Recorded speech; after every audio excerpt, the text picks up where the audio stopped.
இந்த கூட்டணி ஒரு வெங்காயம். உரிக்கும் பொழுது அழுகை வரும், ஆனால் உரித்து முடிந்தால் அதுக்குள்ள ஒன்றும் இருக்காது. இதற்காக இவர்கள் இணைந்தார்கள் என்பதற்கான பதில் மாகாண சபை தேர்தலை நடத்த வலியுறுத்த வேண்டியது இவர்களுடைய கட்டாயமாக இருக்கின்றது. அதே போல காணி பிரச்சனைகள் 2024 ஆண்டு பாராளுமன்ற தேர்தலுக்கு முதல் செய்யவில்லை. இவ்வாறு ஒரு நல்ல எண்ணமர்களுக்கு இருந்திருக்கும் என்று சொன்னால் மாகாண சபை தேர்தலை செய்ய வேண்டும் என்றால் ஏன் அதனை முன்னிறுத்தவில்லை? இவ்வாறு ஒன்றிணைந்தவர் ஏன் டக்ளஸ் தேவானந்தா அவர்களை அழைக்கவில்லை? ஏன் கஜேந்திரகுமார் பொன்னம்பலத்தை அழைக்கவில்லை? ராமநாதன் அர்ச்சுனா அவர்களை, அவரும் ஒரு பாராளுமன்ற உறுப்பினர், 27,000 வாக்குகளை பெற்றவர், அவரை ஏன் அழைக்கவில்லை? எதிர்த்தரப்பில் சிங்களவாதம் அதிகரிக்கும். சிங்களவாதம் அதிகரித்திருந்தால் அதை விட மிக முக்கியமாக ஜூலை மாதத்தில் இவர் செய்திருக்கிறார்கள். தமிழர்கள் எல்லோரும் ஒன்று செய்கின்றோம் என்று சொல்லி காட்டிவிட்டு இன்னொரு சிங்கள இனவாதத்துக்கு அரசாங்கத்தை எதிர்ப்பதும் எங்களுடைய பிரதான நோக்கம் அல்ல, எதிர்கட்சியில் பகைத்துக் கொள்வதும் எங்களுடைய நோக்கம் அல்ல என்பதை போலத்தான் அவருடைய கருத்து இருக்கிறது. அதான் வெங்காயம் என்று சொன்னேன். இன்று மொத்தமாகவே பாதிக்கப்பட்டவர் அனுரா அல்ல, மொத்தமாக பாதிக்கப்பட்டவர் யார் என்று சொன்னா சஜித் பிரேமதாஸ். இன்று எதிர்க்கட்சியை நீங்க பலவீனப்படுத்துவதனுடைய உள்நோக்கம் என்ன? ஜனகன் அவர்கள் அதை எதிர்க்கின்றீர்கள், என்ன காரணம்? இவர்களை அனைவருமே பேசாம இருந்துவிட்டு இன்று வந்து நாங்கள் இணைந்து கொண்டு அதற்கு பிறகு பேசுகின்றோம் என்று சொன்னால் நாங்கள் அனைவருமே காதிலை பூ வைத்திருக்க வேண்டும். இந்த அரசியல் ஒரு புதிய தளத்தில் இனவாதத்தையும் இன துவேஷத்தையும் மாத்திரம்தான் சேர்த்து. மீண்டும் சொல்லுகின்றேன், வெங்காய கூட்டணிவு. ஆகவே இந்த கூட்டணிவில் ஒரு எந்த விதமான பயனும் இல்லை என்று நீங்கள் உறுதியாக சொல்கின்றீர்கள்? நிச்சயமாக சொல்லுகின்றேன். இவர்களால் எந்த பிரச்சனைக்கும் தீர்வு பெற்றுக் கொடுக்க முடியாது என்று நீங்கள் சொல்கிறீர்கள்? நிச்சயமாக பெற்றுக் கொடுக்க முடியாது.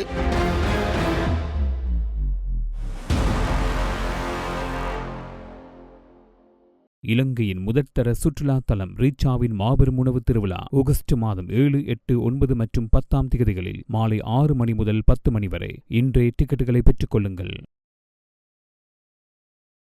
லங்காஸ்ரீ நேர்களுக்கு வணக்கம். லங்காஸ்ரீயின் நேருக்கு நேர் நேர்காணல் நிகழ்ச்சியுடன் இன்றும் இணைந்திருக்கின்றீர்கள். சமகால அரசியல் விவகாரங்கள் தொடர்பில் நிறைய விடயங்களை ஆராய்ந்து பேசுவதற்கு இன்றும் நாம் தயாராக இருக்கின்றோம். இன்று எம்மோடு இணைந்து பல விடயங்களை கலந்துரையாட தயாராக இருக்கின்றார் அரசியல் செயற்பாட்டாளர் கலாநிதி ஜனகன் விநாயகமூர்த்தி அவர்கள். வணக்கம். வணக்கம். வணக்கம். எப்படி இருக்கீங்க? நல்லா இருக்கேன், நல்லா இருக்கேன். அண்மையில் தமிழ் பேசும் அரசியல் கட்சிகள் கூட்டாக இணைந்து, அதுவும் எதிர்த்தரப்பில் இருக்கின்ற கட்சிகள் அனைத்தும் இணைந்து ஒரு கூட்டு எதிர்கட்சியாக ஒரு பொதுவான மேடையை ஆரம்பித்திருந்தார்கள். அதன் முதலாவது ஊடக சந்திப்பும் இடம்பெற்றது. நாமும் அந்த இடத்திற்கு சென்று பல கேள்விகளை கேட்டிருந்தோம். அவர்களுடைய இந்த கூட்டணியின் கொள்கை என்ன, இவர்களுடைய தேவைப்பாடு என்ன என்பது குறித்து நாங்கள் கேட்டபோது அவற்றிற்கும் அவர்கள் பதிலளித்திருந்தார்கள். ஆகவே இதில் தற்போதைய பாராளுமன்ற உறுப்பினர்கள், முன்னாள் பாராளுமன்ற உறுப்பினர்கள், மக்களால் நிராகரிக்கப்பட்டவர்கள், ஏற்றுக்கொள்ளப்பட்டவர்கள் என்று பலரும் இதில் இருக்கிறார்கள். ஆனால் இந்த கூட்டணி அறிவிப்பு முடிந்ததுமே சமூக வலைத்தளங்களை சற்று பரபரப்பாக்கிய ஒரு ஸ்டேட்மெண்ட் ஒன்று எங்களுக்கு காணக்கூடியதாக இருந்தது. யாருமே வாய் திறக்கவில்லை. ஆனால் ஜனகன் விநாயகமூர்த்தி அவர்கள் நீங்கள் ஓப்பன் ஸ்டேட்மெண்ட் ஒன்று விட்டிருந்தீர்கள். இந்த கூட்டணி ஒரு வெங்காயம், இதில் உள்ளே ஒன்றுமில்லை, உரிக்க தோல் மாத்திரம்தான் என்ற ஒரு விடயத்தை நீங்கள் உங்களுடைய முகப்புத்தகத்திலே பதிவு செய்திருந்தீர்கள். இது சற்று விமர்சனத்திற்குள்ளானது, இரண்டு பக்கமும் பேசப்பட்டது. ஆகவே தான் நான் உங்களை இன்று எங்களுடைய நேருக்கு நேர் நிகழ்ச்சியில் அழைத்து ஏன் இந்த பதிவை போட்டீர்கள் என்ற கேள்வியை நான் கேட்கப் போகிறேன். முதலாவதாக, இந்த கூட்டணியை நீங்கள் வர்ணித்தீர்கள் ஒரு வெங்காயம் என்று. ஏன் இந்த ஊமையை நீங்கள் பயன்படுத்தினீர்கள்? இதில் என்ன சொல்ல வாருங்கள்? காரணம் என்னவென்றால், உண்மையிலே தமிழ் இலங்கையில் உள்ள தமிழ் தரப்பு ஒன்று சேர்வது என்பது உண்மைதான், தேவை. ஆனால் பலருடைய எதிர்பார்ப்பும் இருக்கிறது, எல்லோரும் ஒன்றாக இணைந்து செயல்பட வேண்டும். எந்த விதமான மாற்று கருத்துக்களும் இல்லை. ஆனால் இந்த ஒன்று இணைப்பு என்பது ஒரு முக்கியமான காரணத்துக்காக இருக்க வேண்டும், மக்கள் தேவைக்காக இருக்க வேண்டும். அது ஒரு வெறுமையாக இருக்கக்கூடாது. ஆனால் இந்த ஒன்றிணைப்பானது ஒரு வெறுமையாக இருப்பதை உணர்ந்தபடியால் தான் வெறுமை என்று நான் அதனை குறிப்பிடுவதற்கு பதிலாக அதனுடைய உண்மையான கருத்தான வெங்காயத்தை குறிப்பிட்டேன். வெங்காயம் என்று சொல்லும் பொழுது உரிக்கும் பொழுது அழுகை வரும், ஆனால் உரித்து முடிந்தால் அதுக்குள்ள ஒன்றும் இருக்காது.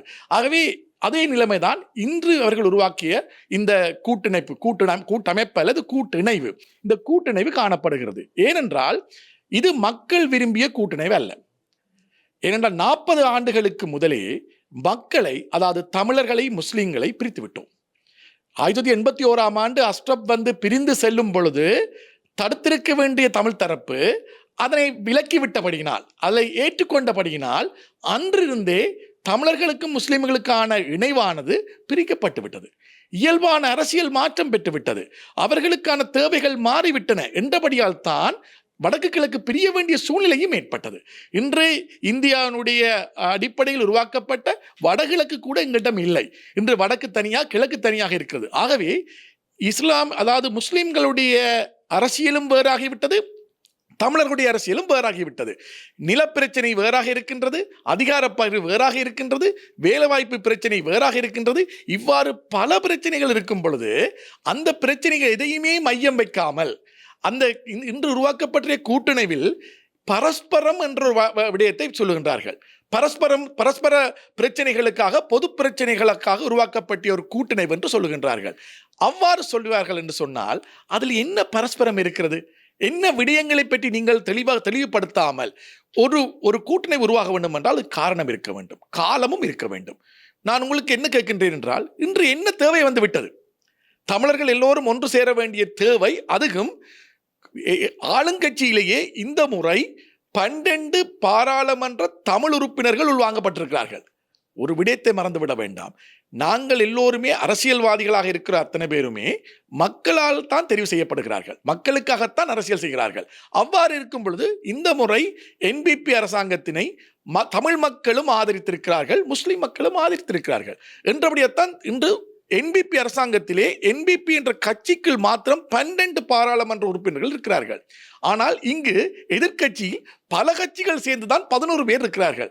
ஆகவே மக்கள் ஏற்கனவே தெரிவு செய்து மக்கள் ஏற்றுக்கொண்ட ஒரு அமைப்பு இருக்கும் பொழுது அதனை நீங்க எதிர்த்து கொண்டு நாங்கள் எல்லோரும் ஒன்று சேருகின்றோம் என்று சொன்னால், எதிர்க்கட்சியிலிருந்து ஒன்று சேர்கின்றோம் என்றால் எந்த அடிப்படையில் நீங்க செய்கிறீர்கள்? எதற்காக செய்கிறீர்கள்? இப்பொழுது இதற்காக இவர்கள் இணைந்தார்கள் என்றதற்கான பதில் அவர்கள் அன்று சொன்னார்கள், ஊடகங்களுக்கு சொல்லும் போது சொன்ன விடயம்தான் மாகாண சபை தேர்தலை நடத்த வலியுறுத்த வேண்டியது இவர்களுடைய கட்டாயமாக இருக்கின்றது. அதே போல காணி பிரச்சனைகள், மலையக காணி பிரச்சனை, வடக்கு கிழக்கில் இருக்கின்ற காணி பிரச்சனைகள், அவருடைய இந்த காணி பிரச்சனை சம்பந்தமாக பேச வேண்டும். அரசியல் சீர்திருத்தம் மறு ஆய்வு செய்ய வேண்டும், ஒரு மறுசீர்திருத்தம் செய்ய வேண்டும் என்று சொல்லப்படுகின்றது. அதே போல சமூகங்களுக்கு இடையில் இருக்கின்ற காணி பிரச்சனைகள் சம்பந்தமாகவும் இதில் ஒரு வலியுறுத்தல் செய்யத்தான் இவர்கள் ஒன்றிணைந்ததாக சொல்லப்படுகின்றது. இவ்வாறு ஒன்றிணைந்தவர்கள் ஏன் கல்முனை பிரச்சனைகள், அந்த காணி பிரச்சனைக்கு அல்லது அந்த பிரதேச சபை பிரச்சனைக்கு அவர்கள் இன்னும் தீர்வு கொடுக்க முடியவில்லை?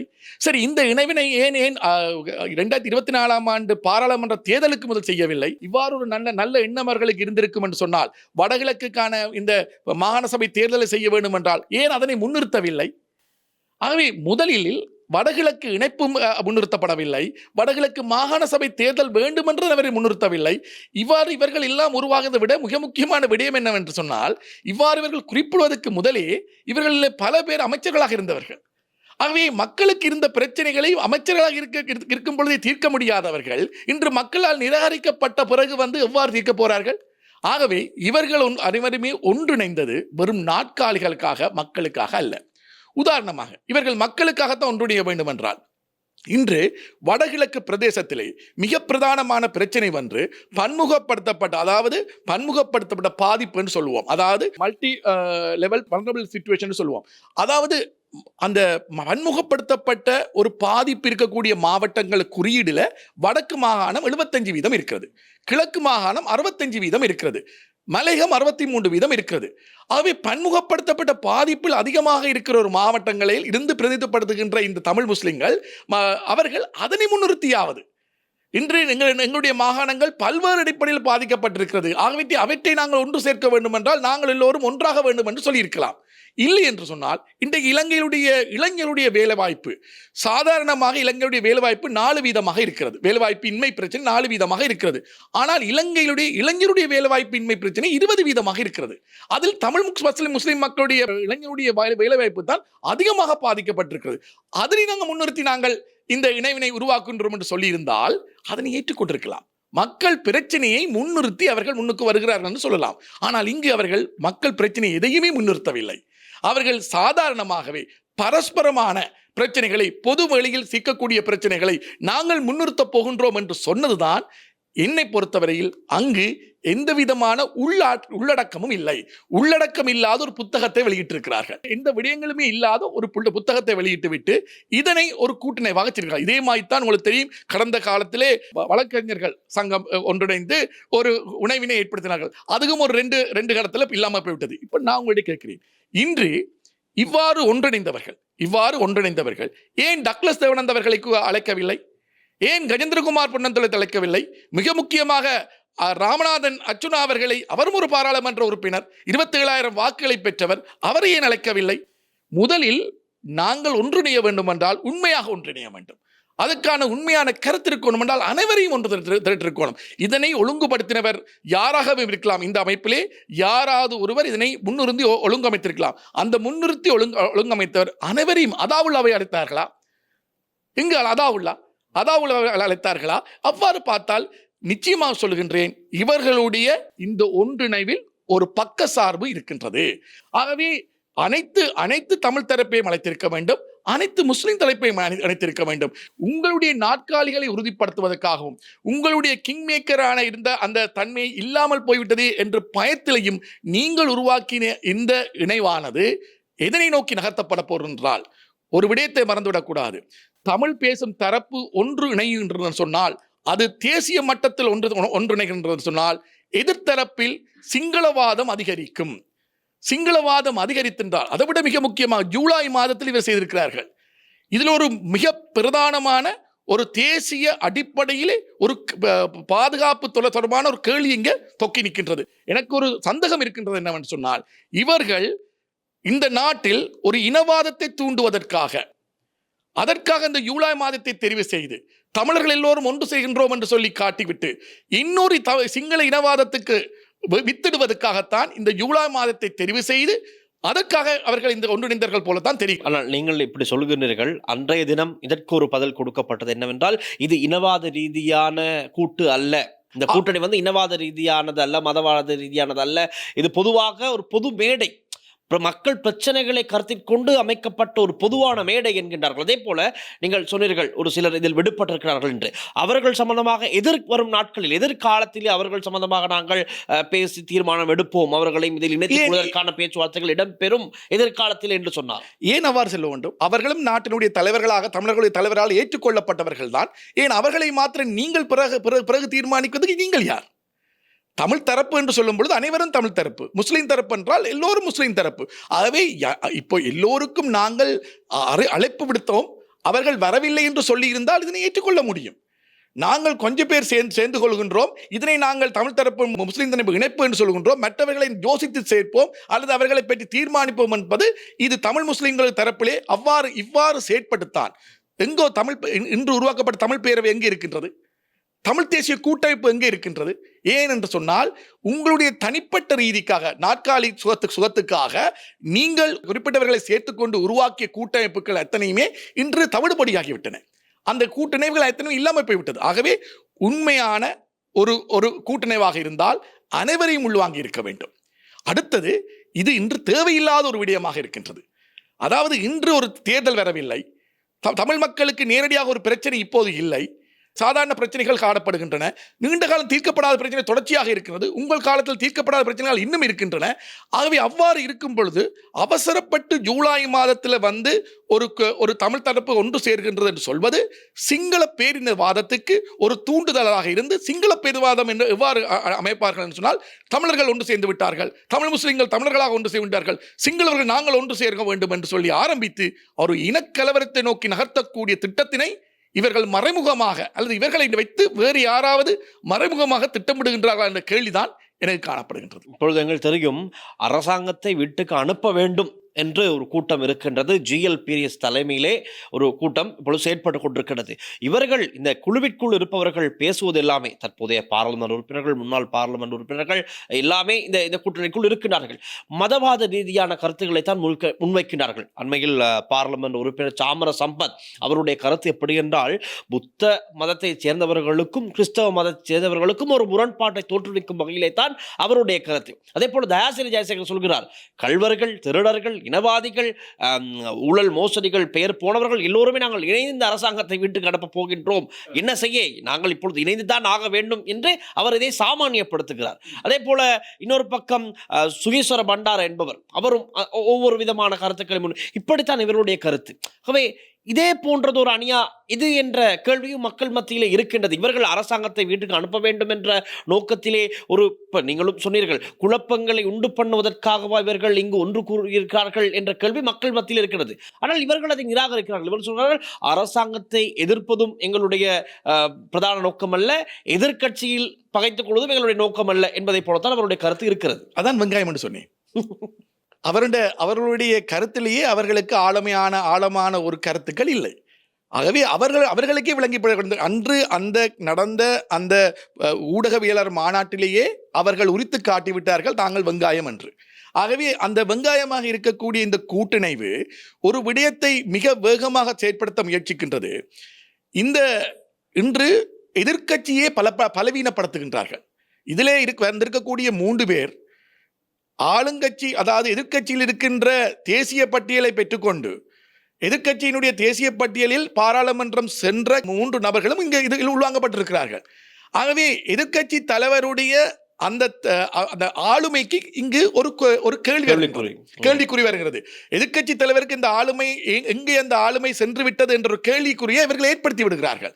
ஆகவே உள்வீட்டில் இருந்து கொண்டே, உள்வீட்டிலே கண்ணாடி வீட்டுகள் இருந்து கொண்டே கண்ணாடிக்கு எரிகின்ற வேலையை இவர்கள் செய்கின்றார்கள். நீங்கள் உண்மையாகவே ஆளுங்கட்சியை எதிர்க்க வேண்டும் என்றால் நீங்கள் எதிர்க்கட்சி எல்லோரும் ஒன்று சேர வேண்டும், அல்லது எதிர்க்கட்சியை பலப்படுத்த வேண்டும். எதிர்க்கட்சியாக இருக்கக்கூடிய சஜித் பிரேமதாச அவர்களை தயவில் வாழுகின்ற இவர்கள் அவர்களை பலப்படுத்தாமல் அங்கேயும் ஒரு பிரிவினை ஏற்படுத்தி இங்கேயும் ஒரு தமிழ் தரப்பு என்று செல்லும் பொழுது இன்று மொத்தமாகவே பாதிக்கப்பட்டவர் அனுரா அல்ல.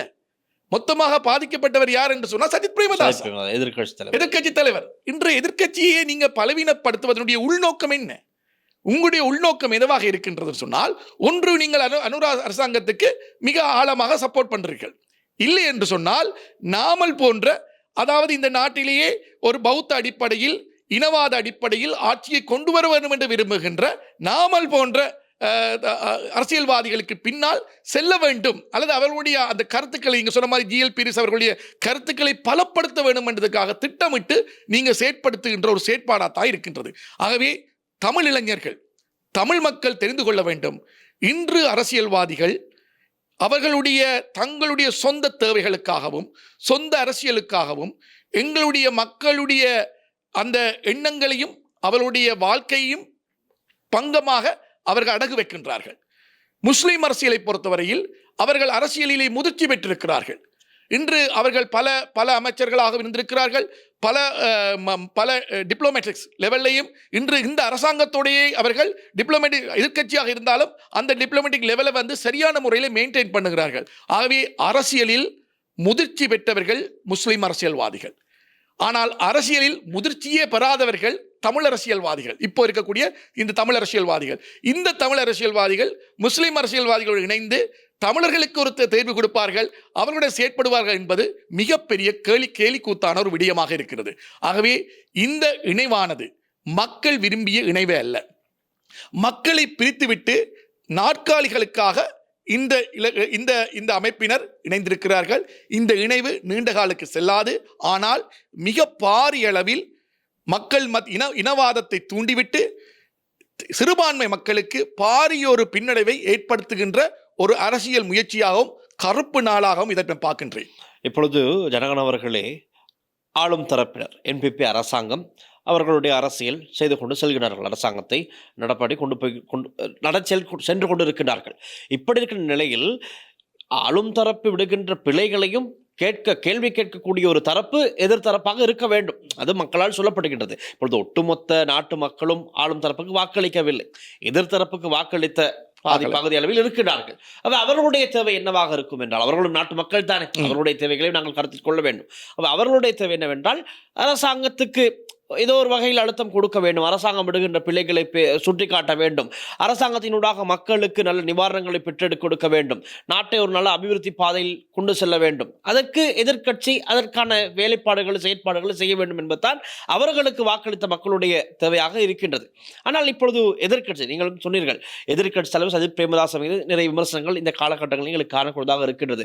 இவர் பலம் இல்லாமல் இருக்கின்றார், இவர் சரியாக கேள்வி கேட்க முடியாமல் இருக்கின்றார், இவர் அமைதியாக இருக்கின்றார், அதன் காரணமாக ஒவ்வொரு தரப்பிலும் பிரிந்து செல்கிறார்கள். ஆகவே இப்பொழுது இந்த கூட்டணியாக ஒன்றிணைந்தாவது தமிழ் பேசும் அரசியல் கட்சிகளோ அல்லது சிங்கள அரசியல் கட்சிகளோ ஒன்றிணைந்து அரசாங்கத்தை கேள்வி கேட்க வேண்டும் என்ற ஒரு எதிர்பார்ப்பு மக்கள் மத்தியில் இருக்கின்றது. ஆனால் ஜனகன் அவர்கள் அதை எதிர்க்கின்றீர்கள். என்ன காரணம்? இது உங்களுடைய ஒரு சமூக மட்டத்திலான பார்வையா அல்லது ஒரு தனிப்பட்ட கோபமா? யார் மீதாவது உங்களுக்கு கோபங்கள் இருக்கின்றது இந்த கூட்டணி இருப்பவருடன் என்றதற்கும் ஒரு பதில் தேவை. உண்மையிலேயே இது நான் ஏற்கனவே முதலில் நான் இந்த இன்டர்வியூ ஆரம்பிக்கும் சொன்னேன். அதாவது தமிழர்களும் முஸ்லிம்களும் இணைந்து கொள்ள வேண்டிய தேவை காணப்படுகின்றது இந்த நாட்டை பொறுத்தவரையில். ஏனென்றால் எங்களுடைய எண்ணிக்கையிலே மாற்றம் ஏற்படுகிறது, எங்களுடைய அரசியல் தேவைகள் அதிகரிக்கின்றன. ஆகவே இணைவு ஏற்படணும். ஆனால் இணைவு வெறுமையாக இருக்கக்கூடாது. இப்ப நீங்கள் சொன்னது போல் எதிர்க்கட்சியாக இருந்து நாங்கள் ஆளுங்கட்சிக்கு எதிராக கேள்விகள் கேட்க வேண்டும். இப்பொழுது இருக்கக்கூடிய இந்த எதிர்க்கட்சியில் இருக்கக்கூடிய இதில் யாராவது ஒழுங்கான அமைப்பிலே கேள்விகளை கேட்கின்றார்களா? இன்றைக்கு 2 வருடம் ஆகிவிட்டது. ஒரு விடயத்தை நான் சொல்லுகின்றேன். இன்று அனுர அரசாங்கம் எக்ஸ்பிரஸ் வே அதனை 12.5 பில்லியனை பாதிட்டில் அவர்கள் ஒதுக்கி இருக்கிறார்கள். அதனை அனுர அரசாங்கம் மிகவும் ஆடம்பரமாக ஒரு பெருமையாக கூறுகின்றார்கள். நாங்கள் வெளிநாட்டு கடன்களை பெறாமலேயே எக்ஸ்பிரஸ் வேயினை செய்கின்றோம் என்று. நான் ஒரே ஒரு கேள்வி கேட்கின்றேன். எக்ஸ்பிரஸ் வேயை பயன்படுத்துவது யார்? காசு இருக்கின்ற சாமானிய மன்னரா, காசு இல்லாத சாமானியனா, அல்லது காசு உள்ள பணக்காரனா? இந்த அரசாங்கத்தினுடைய இந்த திட்டத்திலேயே மிகப்பெரிய ஒரு ஓட்டை இருக்கின்றது. என்னவென்றால், வரி என்பது சாமானியர்கள் பே பண்றது வரி. வட்டலுக்கெல்லாம் அனைத்து வரிகளும் சாமானியர்கள் பே பண்றது, அவர்கள் வரியை செலுத்துவது. அந்த வரியை வைத்துத்தான் நீங்கள் ஒரு திட்டத்தை செய்வீர்கள் என்றால் அது பொது திட்டமாக இருக்க வேண்டும், பொது ரோட்டாக இருக்க வேண்டும், பொது சந்தையாக இருக்க வேண்டும், பாடசாலையாக இருக்க வேண்டும், இல்லை என்று சொன்னால் ஒரு ஹாஸ்பிட்டலாக இருக்க வேண்டும். இவற்றுக்குத்தான் நாங்கள் செலவழிக்க வேண்டும். எதனை? வரி வருமானத்தினை. ஆனால் அது அனைவருக்கும் பயன்படுத்தப்படும். ஆனால் எக்ஸ்பிரஸ் வேயை பயன்படுத்துவது யார்? அது காசு இருப்பவன் காசு செலுத்தி செல்லுகின்ற பாதை. அவற்றுக்கு சாமானியர்கள் பே பண்ணின வரியை வைத்து அதனை செய்துவிட்டு இன்று 2 வருடங்களாக எந்த பாடசாலையில் அபிவிருத்தி நடந்திருக்கிறது? எந்த வைத்தியசாலையில் அபிவிருத்தி நடந்திருக்கின்றது? எந்த பொது ரோட்டுகள் புனரமைக்கப்பட்டிருக்கின்றன? இவ்வாறு தேடி பார்த்தீர்கள் என்று சொல்ல இந்த 2 வருடம் எதுவும் செய்யப்படவில்லை, அல்லது குறைந்த படத்தை செய்யப்பட்டிருக்கிறது. ஆனால் என்னுடைய பட்ஜெட்டிலேயே 12.5 பில்லியன் அளவுக்கான அலோகேஷனை எக்ஸ்பிரஸ் வேக்கு கொடுத்திருக்கிறார்கள். எக்ஸ்பிரஸ் வேக்கு உலகத்தில் அத்தனை நாடுகளும் கடன் எடுக்கிறது. அமெரிக்கா கூட கடன் எடுக்கின்றது, சைனாவும் கடன் எடுக்கின்றது, அத்தனை நாடும் கடன் எடுக்கிறது. எதுக்காக கடன் எடுக்கிறார்கள்? பொது வேலைக்காக அல்ல. இவ்வாறான மூலதன இன்வெஸ்ட்மெண்ட். இந்த மூலதன இன்வெஸ்ட்மெண்ட் எங்க போகின்றது? இதனை நாங்கள் எக்ஸ்பிரஸ் வேக்கு நாங்கள் வெளிநாட்டு கடன் எடுத்து அதனை பதிவு செய்திருந்தால், அதனை அமைத்திருந்தால், அதில் இருக்கக்கூடிய வருமானத்தை வைத்து அதனை கடனை அடைத்திருக்கலாம்.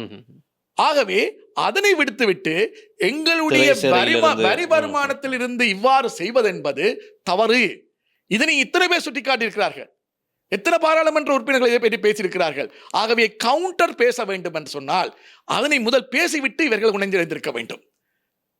இணைந்து விட்டு பேச வேண்டிய அவசியம் இவர்களுக்கு கிடையாது. இவர்கள் அமைச்சர்களாக இருந்தவர்கள், இவர்கள் நீண்ட காலம் பாராளுமன்ற உறுப்பினர்களாக இருந்தவர்கள், நாட்டுடைய நடப்பு தெரிந்தவர்கள். இவர்கள் ஏன் இதில் பேசவில்லை? இவ்வாறு ஒவ்வொரு விடயங்களிலேயுமே இவர்களை அனைவருமே பேசாமல் இருந்துவிட்டு இன்று நாங்கள் இணைந்து கொண்டு அதற்கு பிறகு பேசுகின்றோம் என்று சொன்னால் நாங்கள் அனைவருமே காதிலே பூ வைத்திருக்க வேண்டும்.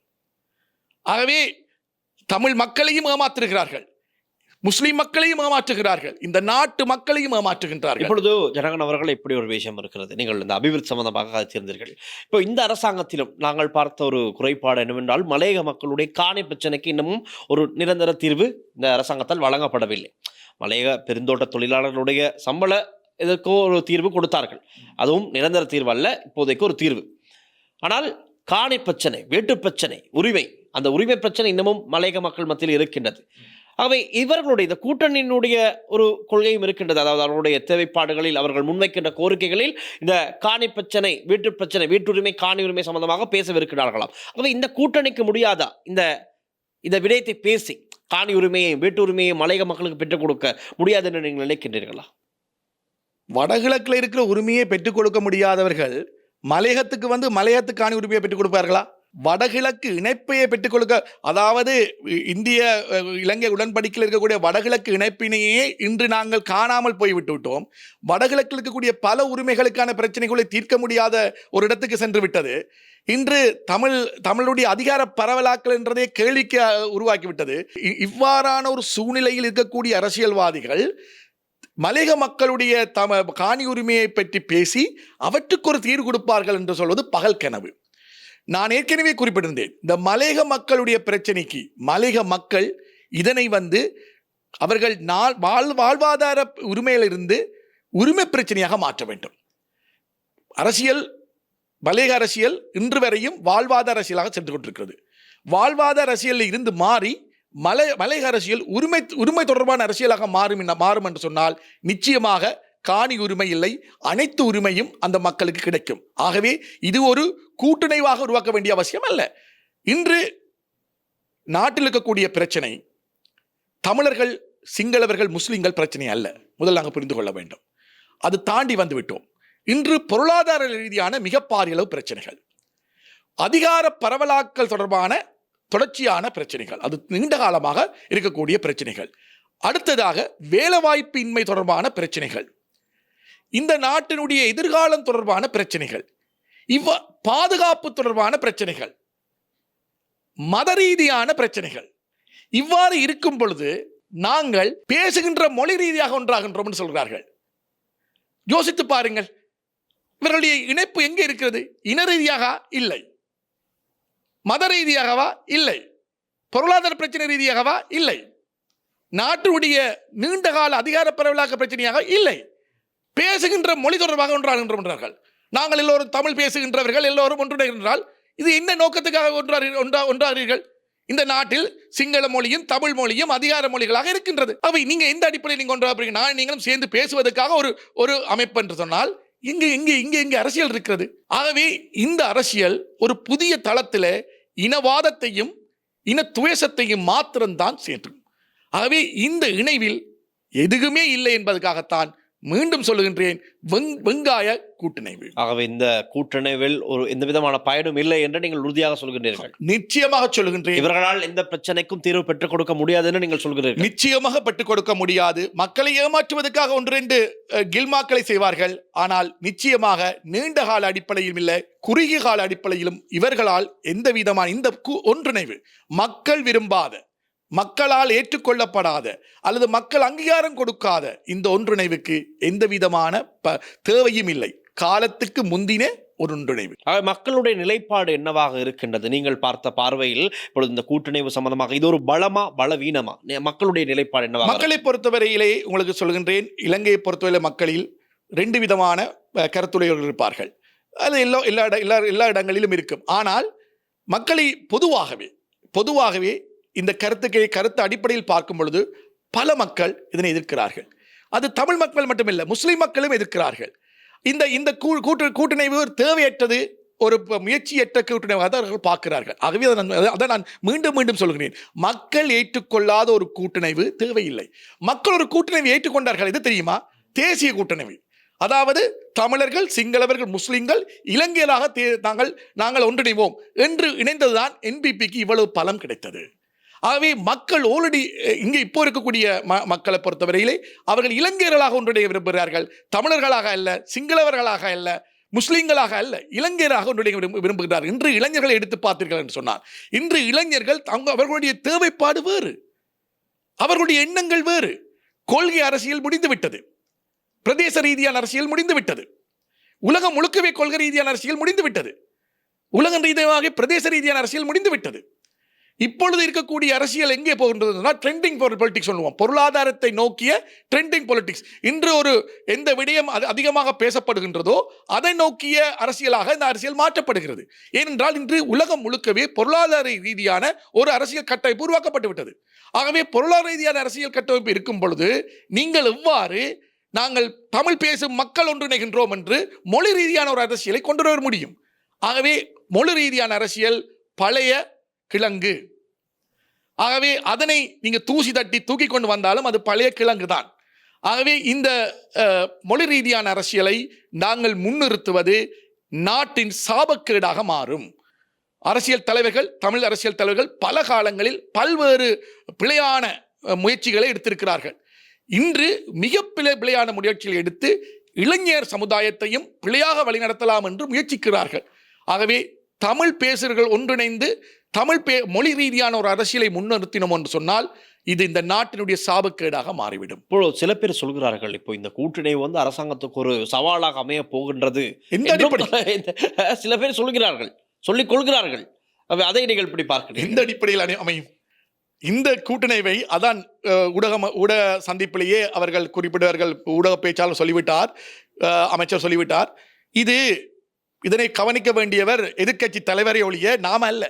ஏனென்றால் எதிர்க்கட்சியில் இருக்கிறவர்களாம் பிரிந்து சென்று ஒரு கூட்டணி உருவாக்குகிறார்கள். ஆகவே எதிர்க்கட்சி தலைவருடைய தலைமைத்துவத்தில் தான் கேள்வி இருக்கிறவர்களே ஒழிய இதனூடாக அந்த அரசாங்கத்துக்கு எந்த விதமான பாதிப்பும் ஏற்படாது. ஒரு விடயத்தை தெரிவு சொல்லணும்.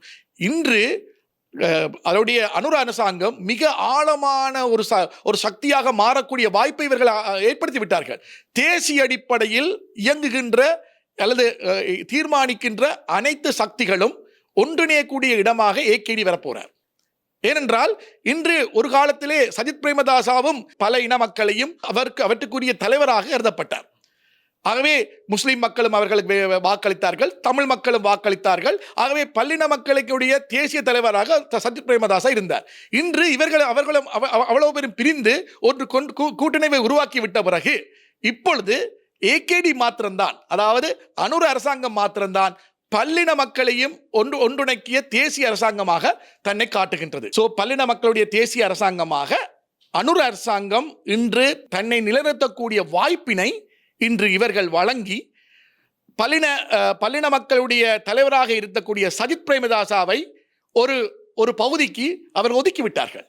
ஆகவே இவர்கள் செய்த வேலையினூடாக ஆளுங்கட்சிக்கு எந்த விதமான அழுத்தமும் வழங்கப்பட போவதல்ல. ஆளுங்கட்சி அதிகமான ஒரு வரவேற்பினை பெற்றுக்கொள்ளப் போகிறது. ஆகவே எதிர்க்கட்சியாக இருக்கின்ற சஜித் பிரேமதாஸ் அவர்கள் முழுமையாக செயலிழக்கக்கூடிய அல்லது பல்லின மக்களுடைய தலைவர் என்ற கருத்திலிருந்து வெளியேறக்கூடிய சூழ்நிலை ஏற்படுகிறது. ஆகவே ஜனகன் அவர்கள் இந்த இடத்துல ஒரு கேள்வி இருக்கிறது. சரி, அனுரகுமார் திசாநாயக்க அவர் மக்கள் மனங்களை வென்று தன்னுடைய அரசாங்கத்தை அவர் பலப்படுத்தி கொண்டிருக்கின்றார். இந்த இடத்தில் எதிர்க்கட்சியில் இருக்கவர்கள், இப்போ நீங்க சொன்னதை போல இந்த கூட்டணியில் இருப்பவர்கள் எல்லோருமே மக்கள் ஆதரவை இழந்தவர்கள் என்று தான் சொல்லப்படுகின்றது. அவை மக்கள் ஆதரவை பெறுவதற்கு இந்த கூட்டணியின் மூலமாக இவர்களுக்கு முடியுமாக இருக்குமா? இனிவரும் காலங்களிலாவது சரியான அரசியலை செய்து கேட்க வேண்டிய இடத்தில் சரியான கேள்விகளை கேட்டு மக்கள் நலன் சார்ந்த விடயங்களில் இவர்கள் ஆர்வம் காட்டி மக்கள் பிரச்சனைகளில் தலையிட்டு அந்த பிரச்சனைகளுக்கு தீர்வை பெற்றுக் கொடுப்பதற்கு எல்லா வகையிலும் சிறப்பாக செயற்பட்டார்கள் ஆயின் மக்கள் ஆதரவை பெறுவதற்கு முடியுமாக இருக்குமா? நிச்சயமா முடியும், இல்லை என்று நான் சொல்ல மாட்டேன். ஆனால் இவர்கள் செய்வார்களா என்ற கேள்விதான் இன்னைக்கு இருக்கின்றது. ஏனென்றால் இவர்கள் எல்லாம் புதிய தலைவர்கள் அல்ல, இவர்களெல்லாம் பழைய தலைவர்கள். இவர்கள் அனைவரும் ஒன்றாத்தான் இருந்திருக்கிறார்கள். இவர்கள் அனைவருமே ஒன்றாகத்தான் இருந்திருக்கிறார்கள். எதிர்க்கட்சியிலும் ஒன்றாத்தான் இருந்திருக்கிறார்கள். எதிர்க்கட்சியில் ஒன்றாக இருந்தபடியாத்தான் அவர்களுக்கான தேசிய பட்டியல் கூட கிடைத்தது. ஆகவே இவர்கள் யாரும் பிரிந்திருக்கவில்லையே. பிரிந்திருந்தவர்கள் என்று சொன்னால் டக்ளஸ் தேவானந்தா பிரிந்திருந்தார்கள், அர்ஜுனா அவர்கள் பிரிந்திருக்கிறார்கள், அதாவுல்லா பிரிந்திருக்கிறார்கள். அவர்களை ஒன்று சேர்க்கவில்லையே. ஏற்கனவே ஒன்றாக இருந்தவர்கள் தான். அதே மாதிரி தமிழ் தேசிய கூட்டமைப்பு தான் சஜித் பிரேமதாஸ் அவர்கள் ஆதரவு கொடுத்தது. ஆகவே இங்கு யாருமே பிரிந்திருந்தவர்கள் அல்ல. இன்று வேறு வேலை இல்லாதபடியால் ஒரு ஊடக சந்திப்பை ஏற்படுத்தி நாங்கள் ஊடகத்துக்கு ஒரு ஏற்படுத்தினார்கள் ஒழிய இவர்கள் யாருமே பிரிந்திருக்கவில்லையே. இந்த கூட்டணி ஒன்று புதுசாக உருவாக்கப்படவில்லையே. ஏற்கனவே எதிர்க்கட்சியின் அடிப்படையில் தமிழ் முஸ்லிம்களாக ஒன்றாக இருந்தவர்கள் அவர்கள் என்ன செய்தார்கள்? இந்த 2 வருடங்களும் எந்த கேள்வியர்கள் கேட்டார்கள்? அவர்கள் ஒரு ஆழமான கவுண்டராக நான் சொன்ன போல பல்வேறு விடயங்களை அரசாங்கம் கொண்டு வரும் பொழுது அதை எதிர்த்து எத்தனை பேர் பேசினார்கள்?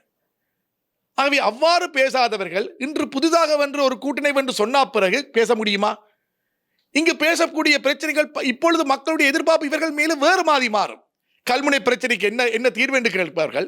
வடகிழக்கு ஓகே ஒன்றாய்ந்து விட்டீர்களானே, வடகிழக்கு இணைத்திடுவீர்களா என்று கேட்பார்கள். அதுபோல அதிகாரத்தை பரவலாக்க முடியுமா என்று கேட்பார்கள். மாகாண சபையில் எலெக்ஷனை கொண்டு வர முடியுமா என்று கேட்பார்கள்.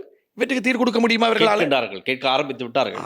ஆகவே முதலிலே புரிந்து கொள்ள வேண்டும், இவ்வாறெல்லாம் கேட்டால் நீங்கள் சொன்னது போல் மக்கள் ஏற்றுக்கொள்வார்கள், அதனை செயற்படுத்தினால் மக்கள் ஏற்றுக்கொள்வார்கள். ஆனால் இவர்கள் யாரிடையும் அந்த உண்மையான அந்த எண்ணம் இந்த கூட்டணியில் இல்லை என்பது அவருடைய வரலாற்று ரீதியான அவருடைய செயற்பாடுகள் மூலம் நாங்கள் பார்த்துக்கொள்ளலாம். ஆகவே நிச்சயம் இந்த கூட்டணியில் இருக்கக்கூடிய அனைவருமே இந்த மக்களுக்கு என்ன எதிர்கால அதாவது சிறுபான்மை மக்களுக்கு எதிர்கால அடிப்படையில் தேவையான எந்தவித அரசியலுக்கும் இவருடைய கூட்டணிவு உதவி புரியாது என்பதுதான் எனது ஆழமான எண்ணம். இறுதியாக இலங்கை நாட்டு மக்களுக்கும், குறிப்பாக தமிழ் பேசுகின்ற மக்களுக்கும், அதுவும் அரசியல் ஆர்வம் இருக்கின்ற இளைஞர்களுக்கும் ஜனகன் அவர்கள் சொல்ல விரும்பும் கருத்தோடு நாங்கள் இன்றைய நேர்காணலை முடித்துக் கொள்வோம். முதலிலே இந்த இளைஞர்களை நோக்கி நான் மிக ஆழமாக கருத்தை கூற விரும்புகின்றேன். இன்று அரசியல் மாறிவிட்டது. இன்று அரசியல் பழைய அரசியல் அல்ல. அந்த பழைய பானையில் அகப்பையை போட்டு நாங்கள் கிண்டி அரசியல் எடுக்கிறத விட நாங்கள் புதிய பானைகளை நாங்கள் உருவாக்கி அதில் புதிய அரசியலை நோக்கி நகர்த்த வேண்டும். இளைஞர்களை பொறுத்தவரையில் இன்று மிகவும் அப்டேட்டாக இருக்கிறார்கள். எந்த விடயங்களையும் நாங்கள் தேடித்து அவர்களுக்கு சொல்லிக் கொடுக்க வேண்டிய அவசியம் இல்லை. அனைத்து இளைஞர்களும் இன்று எங்களை காட்டிலும் அதிகமான இன்ஃபர்மேஷனை உள்வாங்கியவர்களாக இருக்கிறார்கள். அரசியலில் அதிக ஆர்வம் உள்ளவர்களாக இருக்கிறார்கள்.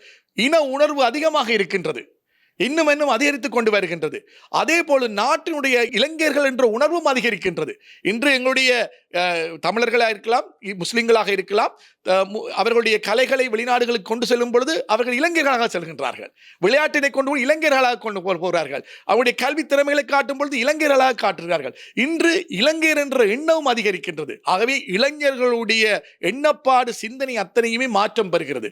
ஆகவே அதற்கான ஒரு அரசியலை நகர்த்த வேண்டும். நான் இளைஞர்களுக்கு கூறுவது என்னவென்றால், எடுத்தவுடனே ஒரு அரசியல் கட்சிகளை சேர வேண்டாம். உங்களை ஒரு சாதாரண இன்ஃப்ளூயன்சராக மாற்றுங்கள். அரசியலில் நீங்கள் ஒரு சாதாரண இன்ஃப்ளூயன்சராக மாற்றுங்கள். அந்த இன்ஃப்ளூயன்சராக மாறி நல்ல கருத்துக்களை முன்வையுங்கள். உங்களுடைய கருத்துக்களை மக்கள் ஏற்றுக்கொள்ள வையுங்கள். இவ்வாறு ஏற்றுக்கொள்ள வைத்த பிறகு ஒரு அரசியல்வாதிக்கு பின்னால் சென்று அவர்களுக்கு குடைபிடிக்கின்ற அந்த பழைய கால கட்சி அரசியலிருந்து வெளியில் வாருங்கள். உங்களுடைய அறிவினை தூண்டுகின்ற அல்லது அறிவினை நீங்கள் அதிகப்படுத்துகின்ற இந்த இன்ஃப்ளூயன்சர் என்ற சமூக வலைத்தளங்களூடாக உங்களுடைய கருத்துக்களை செம்மனாக கூறுகின்ற ஒரு அரசியல்வாதிக்கு சார்பாக இல்லாமல் அல்லது ஒரு அரசியல் தலைமைக்கு சார்பாக இல்லாமல் உங்களுடைய எண்ணங்களில் உண்மையா தோன்றுகின்ற எண்ணங்களை கொண்டு வருகின்ற ஒரு இளைஞர்களாக மாறுங்கள். உங்களை நோக்கி மக்கள் திரும்புவார்கள். அவ்வாறு திரும்பும் பொழுது அந்த மாற்றம் ஏற்படும். அந்த மாற்றத்தில் உருவாகின்ற அந்த அரசியல் தலைவர்களாக நீங்கள் மாற்றம் பெறுவீர்கள். அவ்வாறு மாறினால் இனி வருகின்ற காலத்தில் சிறந்த இளைஞர்கள் மூலம் கட்டமைக்கின்ற புதிய அரசியல் கலாச்சாரம் இந்த நாட்டில் உருவாகும். காலத்திற்கேற்ற இப்பொழுது உண்மையாகவே அரசியல் ஆர்வம் இருக்கின்ற இளைஞர்களுக்கு தகுந்த அருமையான ஒரு விளக்கத்தினை நீங்கள் கொடுத்திருந்தீர்கள். அவை அந்த கருத்தோடு நாமும் இன்று எங்களுடைய நேர்காணல் நிகழ்ச்சி நிறைவு கொண்டு வருகின்றோம். இன்றைய மூடு இணைந்து இவ்வளவு பல விடயங்களையும் பகிர்ந்து கொண்ட அரசியல் செயற்பாட்டாளர் திரு ஜனகன் விநாயகமூர்த்தி அவர்களுக்கு எங்களுடைய மனமார்ந்த நன்றிகள். நன்றி. நன்றி டில்ஷாத். நன்றி. தொடர்ந்தும் லங்கா ஸ்ரீயுடன் இணைந்திருங்கள். மற்றொரு நேருக்கு நேர்காணல் நிகழ்ச்சியுடன் சந்திக்கலாம். ஒளிப்பதிவாளர் லிசிஹரன் மற்றும் விஜயகுமாருடன் நான் உங்கள் டில்ஷான் வின்சன். நன்றி, வணக்கம். இலங்கையின் முதற்தர சுற்றுலா தலம் ரீச்சாவின் மாபெரும் உணவு திருவிழா ஆகஸ்ட் மாதம் 7, 8, 9 மற்றும் 10 திகதிகளில் மாலை 6 மணி முதல் 10 மணி வரை. இன்றே டிக்கெட்டுகளை பெற்றுக் கொள்ளுங்கள்.